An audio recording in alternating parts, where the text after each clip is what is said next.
Você está no Assembleia SP Conteúdo e acompanha a programação da TV Assembleia. Agora o Assembleia Convida.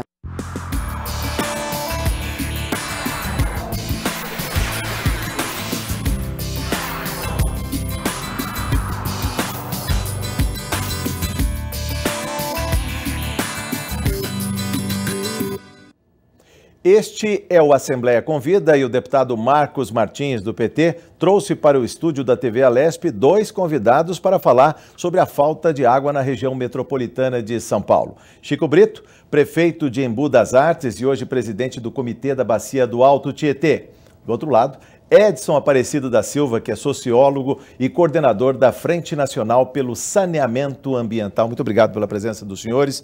Suas boas-vindas, deputado Marcos Martins, aos nossos convidados e o porquê falar de água e racionamento nesse momento tão grave, tão crucial do abastecimento na Grande São Paulo. É uma satisfação estar mais uma vez aqui conversando com os telespectadores e agradecer já a presença dos dois convidados, nossos amigos aí, o Edson e o prefeito da cidade de Embu das Artes, que é um batalhador nessa luta já há muito tempo, e hoje ele é o presidente do Comitê de Bacias do Alto Tietê. Nós já participamos de algumas reuniões em cidades por aí afora juntos, e nós sabemos da importância desse tema e do desafio que nós temos pela frente. Prefeito, muito bem-vindo. O senhor também preside, também está no consórcio intermunicipal da região sudoeste da Grande São Paulo, o CONISUD. Eu queria que o senhor falasse um pouco da questão de água, que é tão crucial, como administrador, como gestor municipal. Como é que o senhor vê a questão de planejamento? A cidade vai crescendo, mas não há uma explosão. Ou seja, não dava para se prevenir o regime de chuvas, essa escassez hídrica. O que se poderia ter feito para não chegar às portas de um racionamento? Prefeito, muito bem-vindo. Primeiro, agradecer à TV Alesp pelo convite, o deputado Marcos Martins, cumprimentar o Edson. Dizer para vocês que essa crise não é uma crise de seca, não tem nada a ver com a natureza. É falta de planejamento, algo que já estava sinalizado, no mínimo, desde 2004, na outorga do Sistema Cantareira em 2004, e que nada foi feito, nenhuma obra foi feita durante esses 10 anos. Então, cheias e estiagens, isso faz parte do clima, sim, faz parte dos regimes climáticos. Agora, o que faltou foi planejamento e execução das obras sinalizadas. Em 2004, a outorga já indicava pelo menos 4 obras. Em 2009, a FUSP, a Fundação da USP, por encomenda do Comitê do Alto Tietê, também já falava da importância de construção de barragens, de busca de novos mananciais. O próprio governo do Estado de São Paulo, em 2008, encomendou o plano diretor, que em 2010 já tinha um relatório preliminar que já indicava que se nesta década ocorresse o mesmo que ocorreu na década de 50, ou seja, uma estiagem, o estrago para a economia, para a vida das pessoas seria muito grande. Mas foi feito na década de 50, não dá nem para falar da população. Pois é. Em 53, 54, que tinha sido, né, a série histórica mais grave anteriormente, nós tínhamos na região metropolitana de São Paulo 2 milhões de habitantes. E hoje a região metropolitana de São Paulo conta com 20 milhões de habitantes. E se você pegar que é necessário pensar o sistema hídrico, né, na macrometrópole, ou seja, região metropolitana de Campinas, aglomerados urbanos de Jundiaí, Sorocaba, Baixada Santista e mais a região metropolitana de São Paulo, são 32 milhões de habitantes. O senhor nem contou São José dos Campos, Vale do Paraíba, pois é, que está numa outra bacia ali do Paraíba. Está numa outra bacia, né, mas só na macrometrópole paulista são 32 milhões de habitantes e que exige muito planejamento. E infelizmente não foi isso que aconteceu. E estamos vivendo agora a maior seca dos últimos 84 anos. Mas eu quero dizer para vocês que com planejamento nós não estaríamos passando por isso.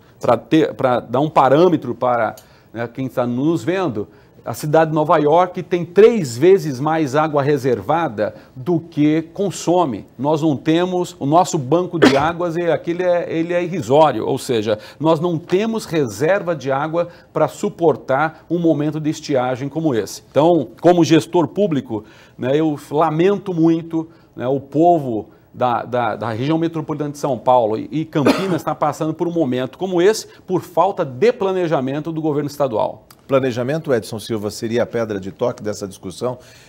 Você que publicou no Le Monde Diplomatique um artigo a 4 mãos, né, com Ricardo Gutermann, falando da questão da falta de água na Grande São Paulo, na região metropolitana? Sem dúvida nenhuma. Eu acho que uma das questões fundamentais para se evitar o caos que estamos chegando hoje, e ainda não chegamos. Ainda não chegamos. A tendência é piorar, infelizmente. Né? Eu acho que o planejamento é fundamental. Ainda mais se considerarmos que a gente vive numa região de uma escassez hídrica muito grande. Né? Hoje, a quantidade de água disponível para consumo humano na região metropolitana de São Paulo, ela é muito inferior ao mínimo recomendado pela ONU, quer dizer, que é de 200 e poucos, nós temos aqui uma capacidade de 200 e poucos litros por habitante, né? E a gente tem que ter 1.500 pelo menos, né? Então, a gente só esse problema só não é piorado porque a gente pega água de outra bacia, da bacia do PCJ e tal. Então, há um custo muito alto. Quanto mais longe vai buscar essa água, pior, né? Exatamente. Tem um outro aspecto que eu acho que é importante, é a gente reconhecer também que, apesar da região metropolitana de São Paulo ter muita água reservada, essas águas estão todas comprometidas pela poluição dos esgotos que não são tratados. Né? Acho, evidentemente, que hoje as águas elas atingiram um grau de poluição tal que, para se tornarem passível para tratamento, de tratamento para consumo humano, seria muito difícil. Sim. De qualquer forma, se hoje os níveis de poluição das nossas águas, pelo menos dos principais rios, fosse menor, você podia fazer outros usos dessas águas, por exemplo, reuso de água para a indústria e tal, sim. E que você tivesse que usar menos água tratada para determinadas atividades. Né? Então, eu acho que essa discussão da falta de tratamento de esgoto na região metropolitana, ela tem que fazer parte desse debate. Perfeitamente. Deputado Marcos Martins, o senhor que, vez por outra, vai à tribuna desta Casa de Leis e fala sobre a questão das perdas. A Sabesp produz aqui na região metropolitana 76 metros cúbicos e desperdiça 25%. Vamos falar depois sobre isso. Chega a 31, né? Já vi notícias dando conta mais de 31 nos balanços da companhia, sim, inclusive. Mas para o público em geral, ela diz que perde 25%. Então ela produz 76 e joga fora 19. Como é que é isso, deputado? É acima, na verdade, é acima de 30, em torno de 31,25 é o que foi divulgado, se olhando os balanços da companhia. O que ocorre é que, além de todo esse planejamento e a execução dos planejamentos, porque nem sempre se executa, a Sabesp também deixou de cumprir a lição de casa. Por exemplo, as campanhas para economizar água, elas precisam serem permanentes, não só na hora que a crise... Na hora da seca? Na hora da seca, a hora que os reservatórios falam que está em 13% agora. 12,9% hoje. 12,9%. O reservatório está lá no osso. Precisa fazer permanente para não chegar a isso. E a outra coisa é que a Sabesp precisa conter os vazamentos.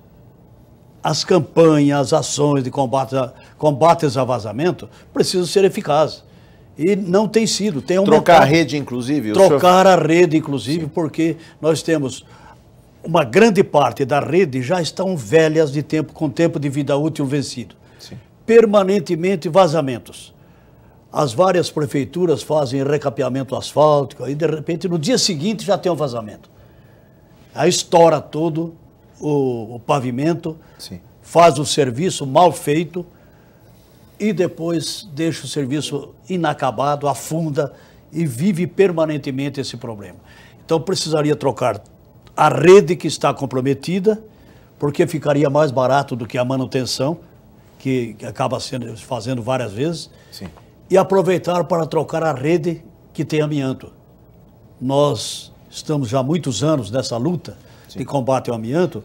Se o amianto é um produto cancerígeno, comprovadamente no mundo, e aqui no Ministério da Saúde, Secretaria de Saúde do Estado, por que nós vamos estar utilizando um produto cancerígeno com tempo de vida útil vencido, que tem dificuldade de fazer os reparos, porque não dá liga, faz um bolsão ali, não consegue fazer direito?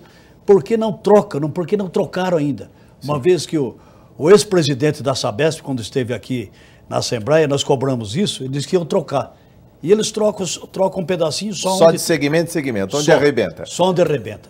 Então é lamentável que tenha ocorrido isso. Aí faz a campanha para a população aderir aos descontos que oferecem, e a adesão é pequena, porque a população não acredita na Sabesp.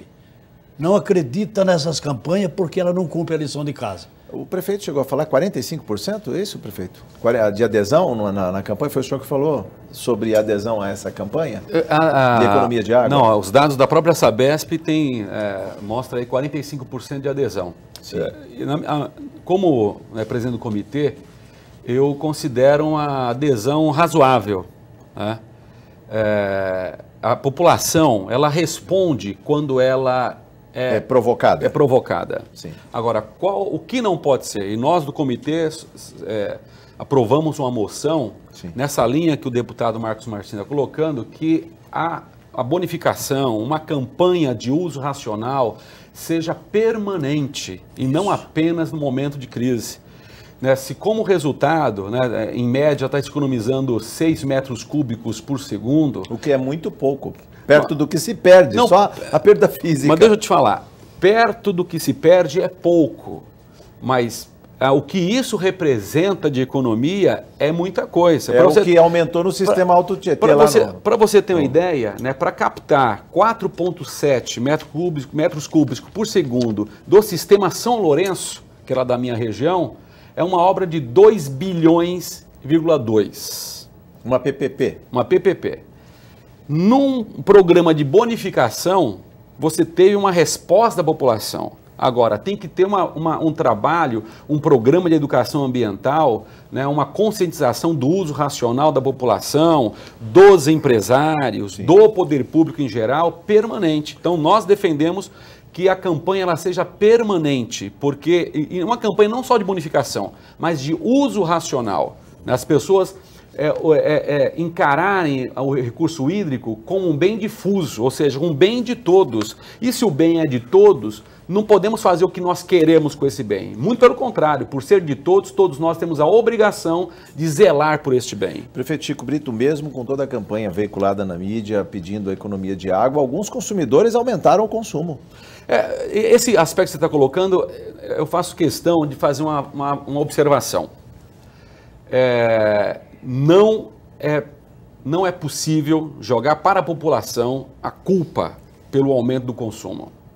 Sim. Porque de 2003 para 2010, o consumo, a demanda por água cresceu em torno de 25%. E a oferta da água, neste mesmo período, cresceu apenas 9%. E a demanda cresceu porque a população melhorou de vida. Novos hábitos. Novos hábitos, é natural, né? As pessoas passaram a consumir mais, né?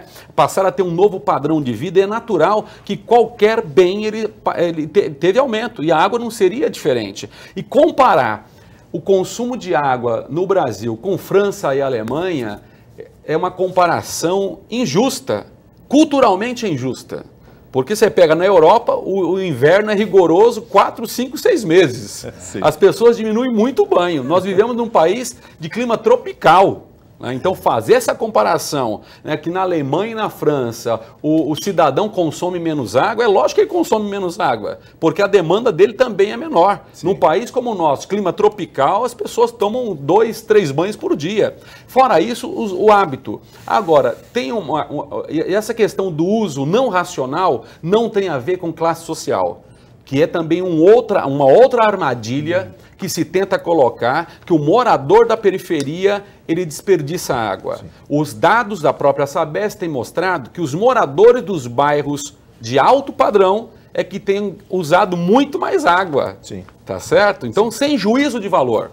Não é um caso de fazer juízo de valor. Agora, colocar que a população da periferia tem o gato, tem de maior desperdício, né, isso é uma posição preconceituosa, colocando mais uma vez na conta da população pobre, né, o ônus por falta de planejamento. Deputado Marcos Martins, você quer comentar a resposta do prefeito? O mesmo que ocorreu com os trens e metrôs. Como houve um aumento... Um acréscimo do número de passageiros. O número de passageiros, porque aumentou o número de pessoas empregadas, tem mais gente... Circulando, né? Circulando. Uns porque tem mais gente trabalhando. Nós temos só menos de 5% da população de desemprego residual, vamos dizer assim. E porque a população também acaba utilizando mais, porque se tem mais recursos, está trabalhando, tem mais lazer, tem mais, utilizam mais. E responsabilizar a população para isso, acho que é uma falta de consideração ao mínimo de inteligência que cada um tem. Eu acho que é terrível isso daí. Eu concordo plenamente com o que o nosso prefeito Chico Brito está falando. É por aí mesmo. Nós precisamos ter clareza que faltou o investimento, faltou o planejamento e falta corrigir os vazamentos, que contratam empresas pagando muito para combate a vazamento, ao invés de reduzir, aumenta o vazamento. Sim. Então, são problemas sérios que é de gestão também. Edson, sobre essa questão da agenda e do planejamento. Quando se construiu, né, o sistema Cantareira, nos anos 70, por exemplo, 33 metros cúbicos por segundo saíam daquelas bocas alimentadas ali por 4 represas. A água, né, vem de uma chuva lá em Monte Verde, Camanducaia, no sul de Minas, para chegar nas torneiras aqui do Paulistano, até o Espigão da Paulista. Ou seja, de lá para cá, o que foi feito em termos de novas bases para captação de água ou, o contrário, de economia desse precioso líquido? Foi feito muito pouco, né? Na verdade, o nosso sistema, ele vive no fio da navalha, né?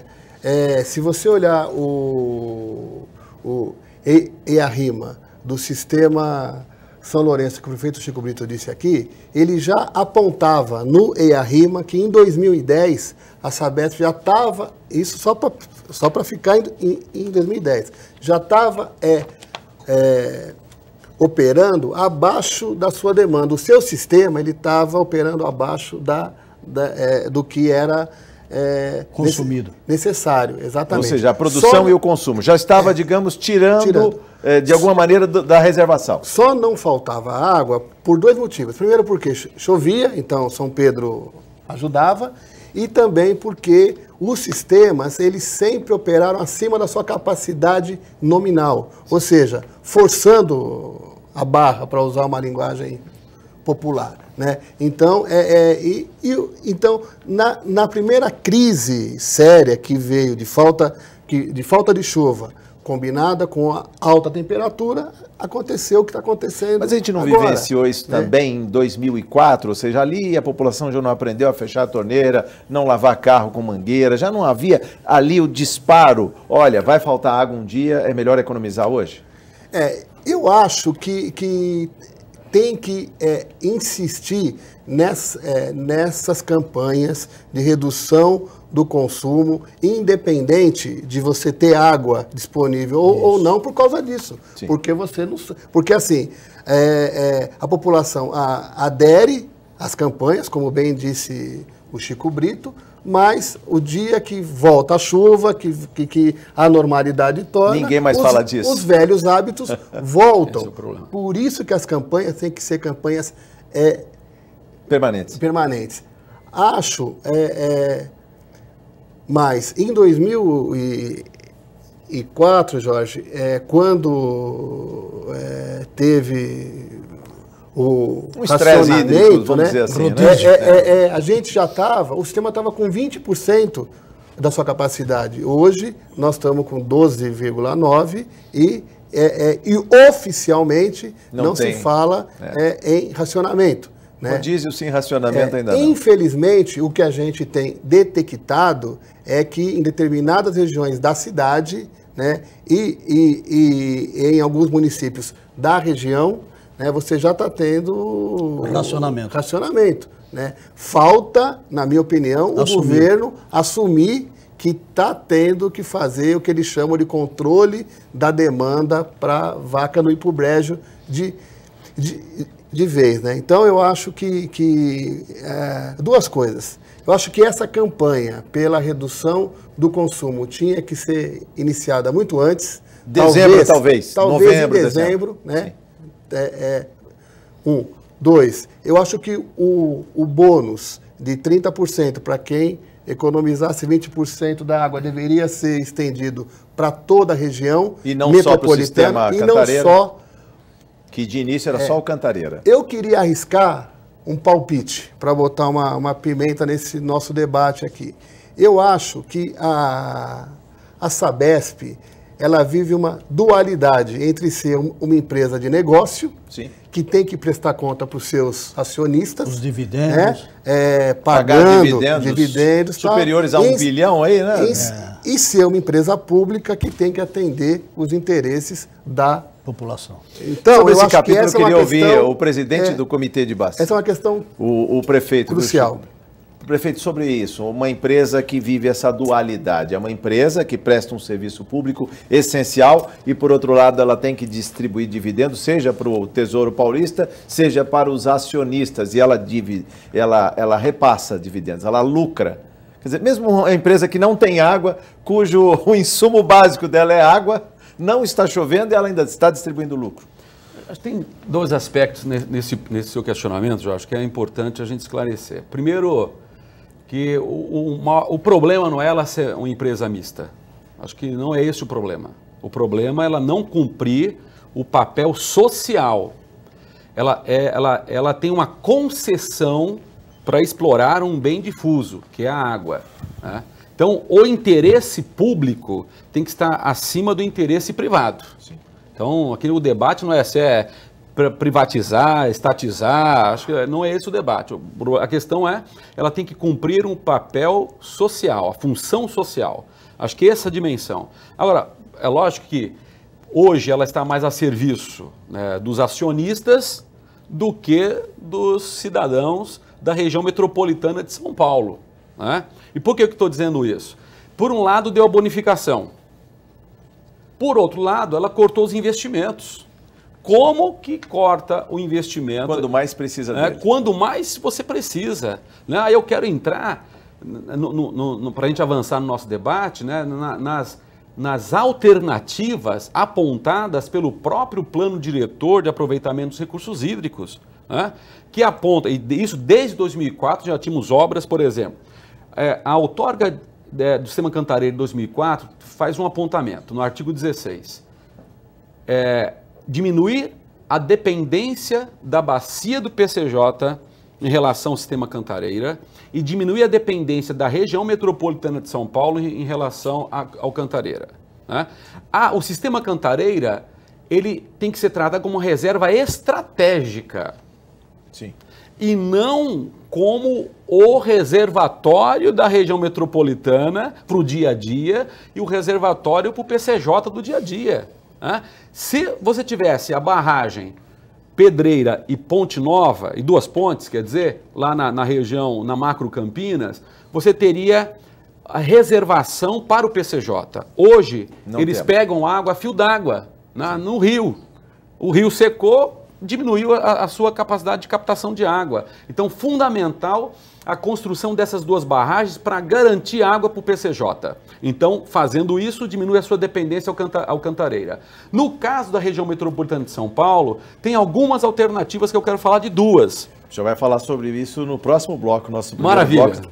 Ok. Hoje, o deputado Marcos Martins e seus convidados falam sobre água e racionamento na região metropolitana de São Paulo. A Assembleia convida, volta em instantes.